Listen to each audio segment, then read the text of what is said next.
Okay, everyone, I have a great show for you today because let me tell you, we are going to learn how to scale our business, how to grow our business, and how to be successful with speaking. And I have brought in the one, the only, Laura Berman Fortgang. And I'm going to give you a little insight about Laura, first of all. She is an OG life coach. She's a business mentor, and y'all, get this. She is the co-founder of the International Coaching Federation. Like, I am blown away. Laura, thank you so much for coming on the show today.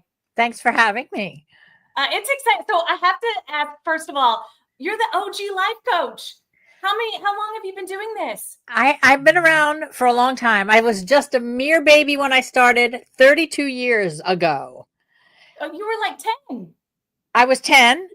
And then a few years later, I had my first baby at 12. No, I'm kidding. But yeah, I mean, I was in my 20s and I was younger than everyone else who was around me who'd started. And the first 16 people to create the Coach Federation, I now called the International Coaching Federation. I was part of that group. So like we created credentialing and, what does it mean to be a coach and all that. And, it's just grown to be, that organization's in 85 countries and there's thousands of members, and it's just amazing. That's amazing. And to be a part of the foundation of that. And I know a lot of viewers are coaches, and we have a lot of coaches here. And so, Laura, tell us, what are some things that you recognized in the past as a life coach, as a business coach, that really shaped how people coach today? Well, I mean, it's become, if you go through the International Coach Federation to get your certification, it's changed. You know what I mean? Like it's gotten very stringent as to like what is coaching and how you do it. It was a little looser in the beginning, but I started pre the internet, pre social media, so the a thing called a Rolodex, and people know what that is, where you had paper that told you people's phone numbers, right? So, it was very grassroots. And I was an actor and a waitress. I mean, I'd never made more than $30,000 a year. And I spoke as a way to grow my business. That just intuitively, obviously I had the skills. I wasn't afraid to be on stage. But to me, it was like, I have to speak about this. Like coaching had changed my life. I was a client first. It had changed my life. I'd never heard of this thing. It just rocked my world. And intuitively, I knew that I had to speak, and that every speaking gig brought me clients, and every speaking gig brought me the next speaking gig. And, I was a free speaker at Lunch and Learns. I mean, this is actually a really good story. I spoke at a corporation at their gym at the Lunch and Learn program for nothing. And I talked about stress management, and not from the standpoint of like breathing and the health things, but from like setting boundaries and managing your time, etc. And the right manager saw it and was like, I need you for my team. And that's how I was paid by Johnson. I can say now Johnson & Johnson to be an executive coach. Wow. And it just, then I leveraged the heck out of that and got the next company and the next company.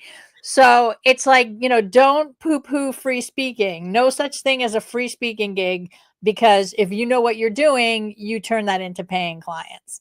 Absolutely. Laura, I'm so glad you said that. I think a lot of people are worried about speaking for free. Like they are just like, no, I want to be a paid speaker. But look at all of the business that you were able to drum up because of free speaking. So don't discredit it, people. Get out there and speak. Just be very, learn from Alyssa and whoever else you're learning from. But like, how do you make those people talk to you in the back of the room and get them to be on a sales call with you? That's the magic. But yes, it'll happen. So you mentioned earlier that you were an actress before. And so how has your experience in the arts helped you be a successful business owner? First of all, I was a musical theater performer. My dream was to be on Broadway and to sing and to, do all the things. And look, I was rejected every day. I was rejected because my nose wasn't right, because my hair was the wrong color, because, I looked like their ex-wife and they didn't, whatever. Like I had to face rejection constantly. So when I made that switch of like, if I do something in the real world, and no one had ever heard of coaching, so it wasn't really the real world yet, I just knew that I would be resilient enough to take it. No one had ever heard of coaching at the time. Now people complain, like you asked me in the beginning, what's changed? Now people complain that everybody's a coach and how do you stand out in the marketplace? And I have opinions about that too, which we'll talk about. But, I just knew that I was like, well, if I can take that rejection, I can take them rejecting this thing they never heard of. So I think that was part of it. Also, just like that hustle and grind, like you had, you didn't get that one. All right, pick yourself up and go do the next thing and go do the next thing and the next thing. And sometimes you had to take a day off and cry, but then you got back on the horse. And I think that's the most important skill that I bring over from the acting days is that. Laura, that resilience is real because you are coaches, business owners, you're going to be told no more times than you are yes, but that's okay. You get back up. And so, Laura, I love that lesson. Now, I am curious. You said you have opinions about oh, everyone's a coach. What's your opinion? I want to know.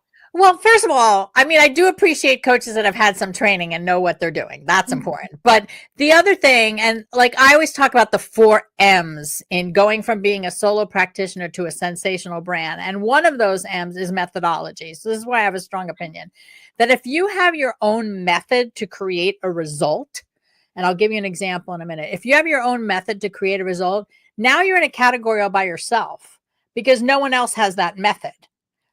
Like for example, I spent 25 of my 32 years as a career coach, actually helping people figure out what they want to do with their life. Okay. And I wrote this one methodology that became a book. It's called Now What? 90 Days to New Life Direction. It's 12 steps to figure out what you want to do with your life. And that one methodology was a book, a TEDx talk that now has over 2 million views. I trained other coaches to use it. So they paid me to do that. One-on-one clients, courses, electronic versions. So that one methodology became a little cottage industry. And I really think that that's how you can stick out as a coach in today's world where there are so many coaches is have your own way to get the result because people are paying for results. Remember that? They are. And that's the thing, there are a lot of people who could get us a lot of results. Like I think I could probably go to many coaches and get wonderful results from them using their methodologies. But I think it's really interesting when you find that method that works for you or the one that you prefer. And that's what stands people like it sets you apart from everyone else is having that method. And it's a unique method to you. I love that. And it's repeatable. And not only that, but you have proof that it works. You have proof of concept. And I think that's one of the harder things for people with coaching is like, yeah, I've met you. I trust you. But like, what are we going to do? Talk every week? And how do I know you're going to get me there? But people feel more confident that you'll get them there, whatever the there is, when you can say, well, I have this proven method. Yeah. So everyone who's listening, if you work with people to get a result, you have a method. You just may not have sat down and observed yourself and picked it apart and said, oh, this comes first, that comes second, this comes third. And also, if you're thinking about scaling your business, you eventually have to replace yourself. So that's where the methodology comes in. Like you can replace yourself if you have a method because they can buy the book or they can buy the course or they can work with the coach that was trained by you, etc. Oh, I love that. That's such an easy, I mean, I hate to use the word easy, but maybe a simple way that, hey, you don't have to reinvent the wheel every time. You have one method, you stick to it. And I know, you've already mentioned one of the M's in your 4 M's. Right, one of the M's, right? Yeah, give us another M. So the first M actually, methodology is my second M. The first M is messaging. And by messaging, I don't necessarily mean like the copy on your website. I find that so many coaches struggle with being able to say what they do in a way that makes people go, I need you. Yeah. We know so much and we care so much about our clients that we're 500 miles ahead of them. And they don't get all that language that's about, people aren't going to pay for confidence. Some might, but they're, I can pay for confidence or to feel better, to be at peace. They want to know the thing. So I literally, when I was doing my career coaching, I would say to people, I help you figure out what to do with your life. And the answer was always how, or, oh my gosh, where were you last year? Or my nephew needs you, or my husband needs you. So that's how you know that you've hit it. And the same when I work mentoring coaches, it's like I help coaches grow their business. It's not original. It's not rocket science. It's not flowery and a great tagline and on your website. That's not what we're talking about. Messaging is about helping people understand that they need you. Period. So that's M number 1. M number 2 is methodology, which we covered. M number 3 is marketing. And so many people are afraid of, I can't take on social media. I don't know what to do. And so I'm like, if that's your jam, yay. But you can do it. We should all be a presence on social media just because that's where people go and check to see if you're real. But in terms of mastering the algorithm or mastering how to do reels or whatever, to me, I mean, I don't think it's my age because I do them. I just think that that's icing on the cake. As a speaker, as a coach, there's 4 activities you need to be doing. And I call it the cast system, like cast your net. See, coach in front of a room, let people see what you do. Author. You don't have to have a book. It really helps, but you don't have to have a book, but author something, an article, a blog. Oh, yeah. Be out there and writing. S is for speaking. Numero uno way to grow your business. And T is for training or teaching, which is kind of speaking, but in a little different format. Yeah. So that's the cast, cast your net, coach, author, speak, and train. And those should be your main marketing activities, because that will put you out in front of people, make you visible, and have people say yes because they've experienced you. Yeah, Laura, that's so powerful because, again, I do think so many people are focused on social media and it's like, I got to do this. I got to do this. I have not received a single client from social media. All of my clients have come from 2 places, speaking and referrals. That's it. And so like, I'm just like, stop with all the overthinking on social media unless that's your thing. Unless it's your jam and you've got your 60,000 followers, or you got those numbers, great. And there's some people who sell in the DMs and all that. That works for the right person. If that works for you, great. But if it doesn't, if that's not your thing, don't feel like you have to do that. Yeah. These other 4 things are just, we're in the human business, and we're not selling widgets. We're selling transformation, and people need to experience you in some way to feel confident to be with you for that transformation. Yeah. Now, Laura, can I ask you a favor? Will you coach me real quick on my messaging? Sure. What do you tell people you do? I tell people that I help them grow their businesses through speaking. That's it. You're mastered it. What's wrong with that? Okay. Well, I was just making sure. I want to be like, okay, I want to make sure. And I have a value proposition statement. It is, I help business owners become better educators through speaking, because I am a former teacher. And a lot of the methodology that I use is from my lessons in the classroom. But no, I think. But the first one, anyone can understand.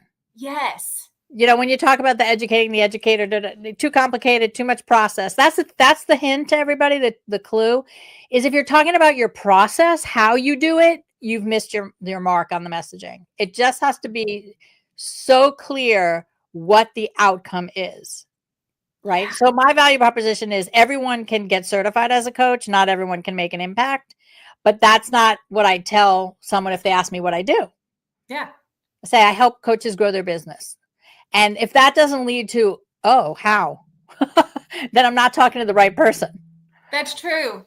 And I think sometimes we get lost in the jargon. We want it to be fluffy, and we want it to be original. And that's not the place to be original. Like, put the original on your website, or, put something cute on your business card if you still have one. But the verbal one, it has to be so natural. When people try to make it flowery, the person who's listening to you just goes, oh, if you're getting you ain't doing it right. That is so true. I've gotten some of those when I was especially. Like, okay.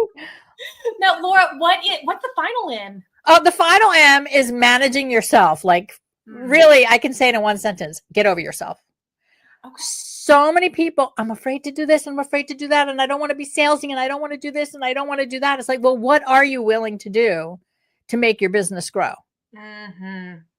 I have somebody right now who just refuses to pick up the phone. And I'm like, well, you know, unless you're going to be in front of people speaking, you need to pick up that phone. Yeah. So it's get over yourself. And that's what managing yourself is, managing your emotions, managing your fears. But what gets you over it is having a vision of something bigger than you. Like when I got into coaching, I was one of the first people to like be on Oprah with coaching and to be on the morning shows. And I was like, why me? I was very nervous. I mean, I knew that as an actor, like I was the right person in terms of delivering the message. But personally, I just felt like there were other people older than me or with more experience or had been coaching longer. And I remember saying, like, I'm here because I really want every single person to have this technology that we're calling coaching so that they can change their life. And that bigger purpose is what helped me overcome all, I'd never written a book. I was terrified to write a book. I cried writing my book, but I did it, wrote 5. So every step of the way, people think they're going to get success and that nonsense in your head is going to go away. No, it only gets more intensified. So you need to learn to have a better relationship with fear and get over your fears. And in fact, if you want a personal development course, start a business. That'll stretch you. Oh, Laura, you're like talking to my soul. I was telling a friend the other night, I was like, I've been in business it's on 4 years now. And I'm like, I've learned so much. Like I've learned about myself. I've learned about everything. But I love how you said you need a better relationship with fear. I've never heard that before. And how do you help one of your clients have a better relationship with fear? Well, we need to reduce it from a blob that can take you over, like in that old 1950s movies, The Blob, where this lava thing goes all over the world, to a mosquito bite. Like, oh, that thing, ooh, I'd get rid of that. Yeah. We just mentally have to recognize that the feeling doesn't have to color the action. Like, the best book title of a book I never read, Feel the Fear and Do It Anyway. Never read the book, figured the title said it all, right? So it's like our feelings are just the past trying to catch up with us, and we have to stay in the present. And in the present, nothing's happened. Nothing's gone wrong yet. Nothing's gone right yet. Just be in it and take the step, take the action. And that's how you improve your relationship with fear. Yeah, I'm going to go check out that book. Feel the Fear and Do It Anyway. Yes, Susan Jeffers. So my daughter, she and I were talking the other night. She has a goal. I was asking her, what's something scary that you really want to do? And really, honestly, she said public speaking. She goes, I'm always so afraid, but I really want to get on stage, Mom. And I'm like, okay, this is wonderful. We'll do this. And she's like, And so it really, in my mind, I was like, well, then you must not want it bad enough. Like, right. Or ask her what does she hope it'll do for her? Or better yet, what is the world missing if she doesn't do it? Ooh, that is a powerful question.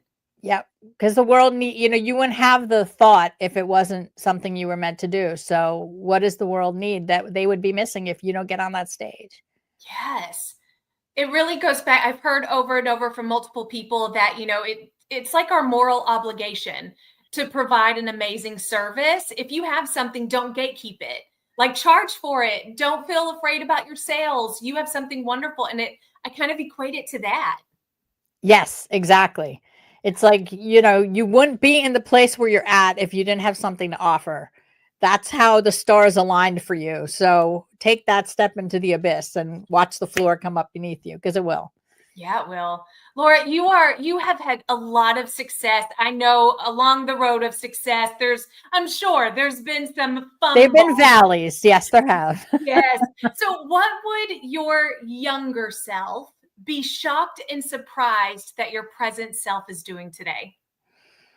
My younger self would be like, you're still here? You're still doing this? Oh my gosh.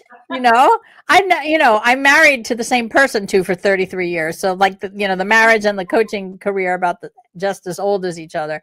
But I reinvent every 3 or 4 years. So my younger self would be like, wow, you stuck with it. Amazing. Yeah. but I Okay, reinvented all the way along the way. but that goes with feeling the fear and just doing it anyways and being consistent, having your methodology and streamlining it. Now, remind us of the 4 M's one more time.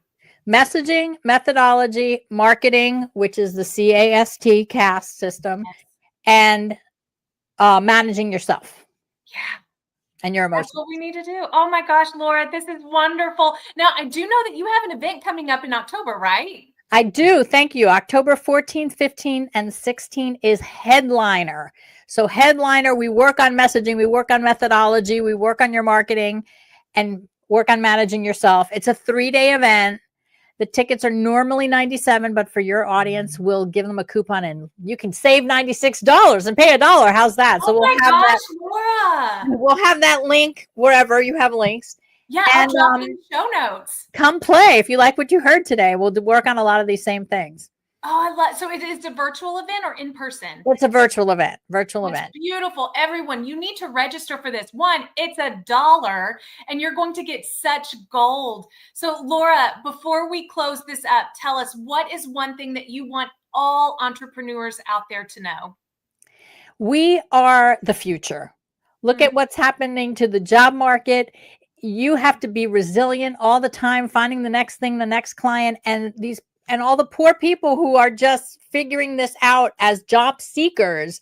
You're ahead of the game. So whoever you serve, just, as weird as your lifestyle might be, or your family thinks it is, or the people who don't understand thinks it is, it's like you have the survival kit for the times that we're living in. So know that and live with that in a confident way. Oh, thank you, Laura. What a beautiful message. Just a beautiful person all around. I'm so grateful that you have joined us today, and thank you for sharing your wisdom. And until next time, everyone, we'll see you on the stage.